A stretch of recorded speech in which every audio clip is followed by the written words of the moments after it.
We all have our strengths and weaknesses. Some are great at their job, others not so much. But when we put our minds to it, we can achieve anything. Well, maybe not anything, but we can give it our best shot, and that counts for something. This is a story about the Minions, a group of small yellow creatures whose main purpose in life is to serve the most evil villain they can find. They work hard to find the worst of the worst so they can help them carry out their evil plans and take over the world. But sometimes things don't go as planned and their best efforts turn into a complete disaster.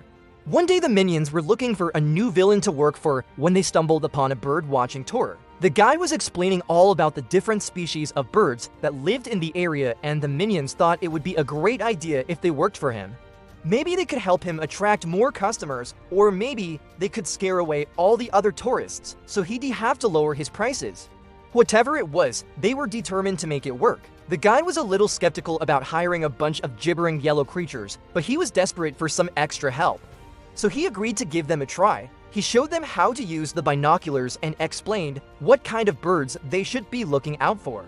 Then he let them loose in the forest. The Minions were excited. This was going to be their chance to shine and finally do something right for once.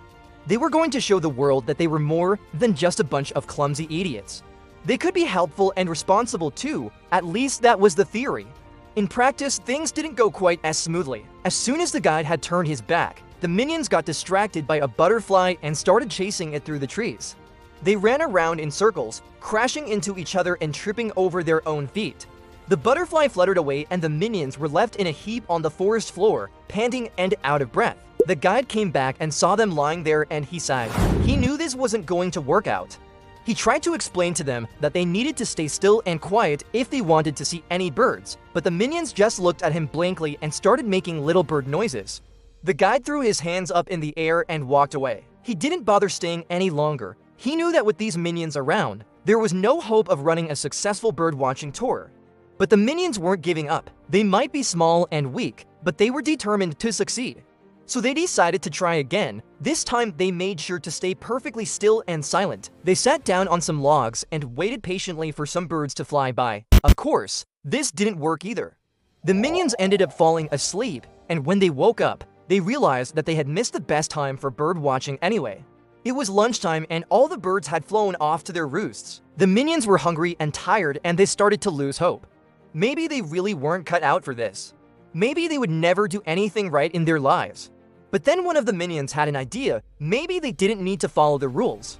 Maybe they could try something else, something a little more minion-y. And so they came up with a plan. They were going to build a giant catapult and use it to launch themselves into the sky. That way, they could get a really high vantage point and see all the birds flying below them. The guy came back later that afternoon to check on his little yellow employees and he couldn't believe what he saw. The Minions had built a huge catapult out of sticks and vines and they were taking turns launching themselves into the air. Of course, this didn't work very well either. Most of the Minions ended up stuck in trees or tangled in bushes. A few of them even got catapulted all the way back to the starting point. But one Minion kept trying and trying again. No matter how many times he failed, he was determined to succeed, and eventually his hard work paid off. He managed to get all the way to the top of the tallest tree in the forest, and from there he could see everything. He could see the other Minions struggling in the trees. He could see the guide walking through the forest, and he could see all the beautiful birds flying overhead. The Minion had done it. He had succeeded where the others had failed. The guide was amazed. He had never seen a Minion stick at something for so long, and he had certainly never seen one succeed at anything. He went up to the Minion and gave him a pat on the back. He didn't know what the Minion was saying, but he could tell that the little guy was happy. And from that day on, the guy let the Minions join him on his tour. He didn't mind if they made a mess or scared away some of the customers. He knew that they were trying their best and that was all that mattered. As for the Minions, they loved working on the bird-watching tour.